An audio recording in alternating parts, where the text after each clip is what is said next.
Hello friends, welcome YouTube channel के अंदर आप सभी का स्वागत है। आप सभी साथियों के लिए बहुत इंटरेस्टिंग, बहुत ही प्यारी सी जो अपडेट है वो आप सभी साथियों के साथ लेकर आ चुका हूं। यानी कि बात करने वाले हैं परमानेंट आपकी जो नर्सिंग ऑफिसर की वैकेंसी है उसके बारे में यहाँ पर डिस्कस करूंगा। कंप्लीटली इन्फॉर्मेशन, कंप्लीटली अपडेट आपको यहाँ पर मैं बताने वाला हूँ कि कौन कौन कैंडिडेट इस वैकेंसीज को अप्लाई कर पाएंगे, किस प्रकार से आपको इस वैकेंसीज को अप्लाई करना है। ये सारी जानकारी, ये सारी इन्फॉर्मेशन आपको इस वीडियो के माध्यम से मैं जरूर से प्रोवाइड करवाऊंगा। तो यहाँ पर देख लीजिएगा, ऑनलाइन एप्लीकेशन फॉर्म यहाँ पर क्या किया गया है, आपको इनवाइटेड कर दिया गया है। आपका जो ऑफिशियल नोटिफिकेशन है वो ऑफिशियल नोटिफिकेशन आपका रिलीज हो चुका है, यानी कि 6 दिसंबर, यानी कि 6 दिसंबर को आपका ये जो नोटिफिकेशन था, ये नोटिफिकेशन आपका यहाँ पर क्या कर दिया गया है, रिलीज आपका कर दिया गया है।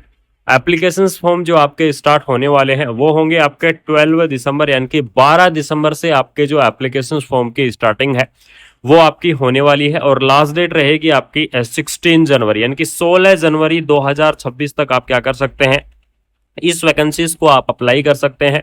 इसके बाद में आप इस वैकेंसीज को अप्लाई नहीं कर पाएंगे। तो जो भी इंटरेस्टिंग कैंडिडेट है, आपके पास पूरा एक मंथ का टाइम पड़ा हुआ है, बिल्कुल से आप 16 जनवरी तक आप इस वैकेंसीज को अप्लाई कर दीजिएगा। ऑफिशियल वेबसाइट की अगर यहाँ पर मैं बात करूं तो इस भर्ती के अंदर देख लीजिएगा, आपको जो ऑफिशियल वेबसाइट है वो रहेगी आपकी hprca.hp.gov.in। इसकी जो ऑफिशियल वेबसाइट है वो आपको यहाँ पर देखने को मिल जाएगी। ठीक है, इनके एप्लीकेशन फॉर्म आपको इसकी ऑफिशियल वेबसाइट से ही भरे जाएंगे। इस चीज को आप बिल्कुल से ध्यान में रखना।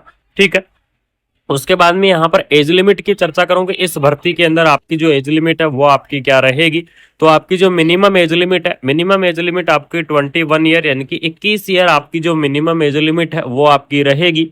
और मैक्सिमम एज लिमिट आपकी रहेगी 32 ईयर, यानी कि 32 ईयर आपकी मैक्सिमम एज लिमिट रहेगी।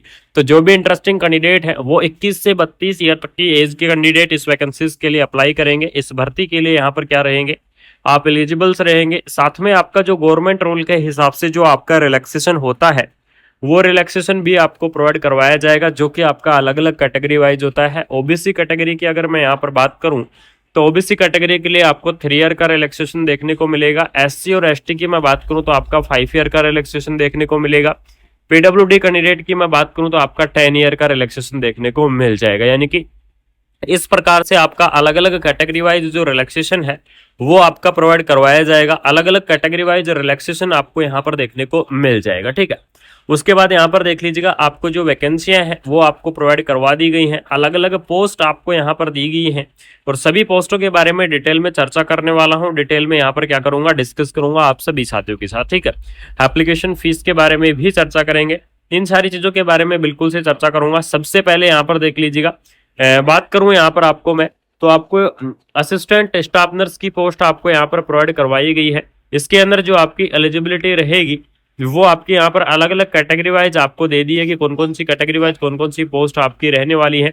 एसेंशियल क्वालिफिकेशन की अगर यहाँ पर मैं बात करूं तो इस भर्ती के लिए जो आपकी एसेंशियल क्वालिफिकेशन है, इसके अंदर BSc nursing candidate with the 50% marking, यानी कि जो जिन कैंडिडेटों ने बीएससी नर्सिंग कर रखा है उनके कम से कम 50% मार्किंग होनी चाहिए। तो वो कैंडिडेट इस वैकेंसीज को क्या कर पाएंगे, अप्लाई कर पाएंगे। उसके बाद में जो जीएनएम वाले कैंडिडेट है वो भी क्या कर सकते हैं, इस पोस्ट को अप्लाई कर सकते हैं। यानी कि जिन्होंने जीएनएम कर रखा है वो कैंडिडेट भी इस वैकेंसीज के लिए एलिजिबल्स रहेंगे, इस पोस्ट को अप्लाई कर पाएंगे। ठीक है, उसके बाद में यहाँ पर आप नेक्स्ट अगर मैं बात करूं कि एप्लीकेशंस कौन कौन, फीमेल कैंडिडेट ओनली, यानी कि जो फीमेल कैंडिडेट है वो ही इस वैकेंसीज को अप्लाई कर सकते हैं। रजिस्ट्रेशन आपका होना चाहिए HPNRC, यानी कि आपका HPNRC का जो रजिस्ट्रेशन है वो आपका यहाँ पर होना चाहिए। ठीक है, इसके अंदर अगर यहाँ पर मैं बात करूं, आपको नेक्स्ट बताऊं तो इसके अंदर देख लीजिएगा, HPNRC का रजिस्ट्रेशन आपके लिए होना जरूरी है। मोड ऑफ सिलेक्शन आपका क्या रहेगा, तो मोड ऑफ सिलेक्शन आपका रहेगा सीबीटी एग्जाम, यानी कि आपका कंप्यूटर बेस्ड आपका एग्जाम रहेगा। सीबीटी एग्जाम के माध्यम से आपका यहाँ पर क्या होने वाला है, सिलेक्शन आपका होने वाला है। तो बिल्कुल से जो भी इंटरेस्टिंग कैंडिडेट है, जो भी इस वैकेंसीज को अप्लाई करना चाहते हैं, उन साथियों को मैं बता दूं कि आपका सीबीटी एग्जाम होगा। क्वालिफाइंग मार्किंग आपकी दे दी गई है कि क्या आपकी क्वालिफाइंग मार्किंग रहेगी, तो उस चीज के बारे में भी चर्चा करूंगा। सबसे पहले आपको एप्लीकेशन फीस के बारे में और साथ में आपका फॉर्म किस प्रकार से अप्लाई करेंगे वो सारी चीजों के बारे में डिस्कस करेंगे। तो एप्लीकेशन फीस देख लीजिएगा, टोटल जो एप्लीकेशन फीस है वो आपकी रहेगी 800, यानी कि 800 रुपए आपको जो एप्लीकेशन फीस है वो आपको देखने को मिल जाएगी। तो जो भी इंटरेस्टिंग कैंडिडेट है, जो भी इस वैकेंसीज को अप्लाई करना चाहते हैं, उन साथियों को मैं बता दूं कि आपकी जो एप्लीकेशन फीस है वो आपकी 800 रहेगी, यानी कि 800 रुपये आपको जो एप्लीकेशन फीस है वो आपको यहाँ पर पे करनी होगी। ठीक है, इसके बाद में यहाँ पर जो भी कैंडिडेट है, जो भी इस वैकेंसीज को अप्लाई करना चाहते हैं, सबसे पहले आपको क्या हो करना होगा, ऑनलाइन रिक्रूटमेंट जो आपका एप्लीकेशन फॉर्म है उसको आपको यहाँ पर फिलअप करना होगा। ठीक है, अगर आपकी कोई भी क्यूरी है किसी भी प्रकार की, अगर आप कॉन्टेक्ट करना चाहते हैं तो बिल्कुल से आपको फोन नंबर दिए गए हैं, आपको मेल आईडी आपको प्रोवाइड करवाई गई है और 10 AM से 5 PM आपका वर्किंग डेज रहेगा। तो बिल्कुल से आप क्या कर सकते हैं, इस वैकेंसीज को अप्लाई, कोई भी क्यूरी है तो बिल्कुल से इस टाइम पर आप अपना क्यूरी कर सकते हैं। एडमिट कार्ड आपको इसकी ऑफिशियल वेबसाइट पर रिलीज किए जाएंगे। एलिजिबिलिटी क्राइटेरिया के बारे में मैंने आपको बता दिया है कि इस भर्ती का जो आपका एलिजिबल क्राइटेरिया है वो आपका यहाँ पर क्या रहेगा। इसके अलावा आपको यहाँ पर और भी काफी सारी अलग अलग पोस्ट प्रोवाइड करवाई गई है, चेकलिस्ट वगैरह आपको दिया गया है। सबसे पहले आपको वन टाइम पासवर्ड वगैरह ये सारी चीज आपको बिल्कुल से ध्यान में रखनी है। OTR आपको सबसे पहले करना होगा, यानी कि वन टाइम रजिस्ट्रेशन आपको करना होगा। ठीक है, ये आपको फॉर्म, एप्लीकेशन फॉर्म को फिलअप करने की जो आपकी प्रोसेस है वो प्रोसेस आपको बताई गई है और इसकी ऑफिशियल वेबसाइट से ही आपके जो एप्लीकेशन फॉर्म है वो आपके यहाँ पर भरे जाएंगे। ठीक है, इसकी ऑफिशियल वेबसाइट की अगर मैं बात करूं तो hprca.hp.gov.in इसकी ऑफिशियल वेबसाइट आपको देखने को मिल जाएगी।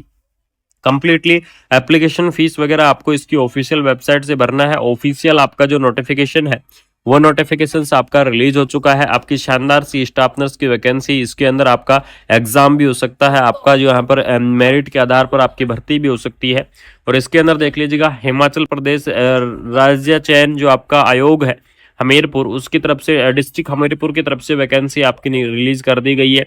इसकी ऑफिशियल वेबसाइट पर आपका इसका ऑफिशियल नोटिफिकेशंस देखने को मिल जाएगा। एडवर्टाइजमेंट नंबर आपको दे दिए गए हैं। लास्ट डेट आपकी रहेगी वो रहेगी आपकी 16 जनवरी, यानी कि 16 जनवरी तक आप इस वैकेंसीज को अप्लाई कर दें। तो जो भी इंटरेस्टिंग कैंडिडेट है, जो भी अप्लाई करना चाहते हैं, बिल्कुल से आप अप्लाई कर दें। किसी भी प्रकार का किसी भी कैंडिडेट को कोई डाउट है तो कमेंट बॉक्स के अंदर कमेंट कर सकते हैं। बाकी मिलते हैं कोई नई अपडेट के साथ, कोई शानदार सी इन्फॉर्मेशन के साथ। थैंक यू सो मच, जय हिंद जय। फीस वगैरह आपको इसकी ऑफिशियल वेबसाइट से भरना है। ऑफिशियल आपका जो नोटिफिकेशन है वो नोटिफिकेशन आपका रिलीज हो चुका है। आपकी शानदार सी स्टाफ नर्स की वैकेंसी, इसके अंदर आपका एग्जाम भी हो सकता है, आपका जो यहाँ पर मेरिट के आधार पर आपकी भर्ती भी हो सकती है।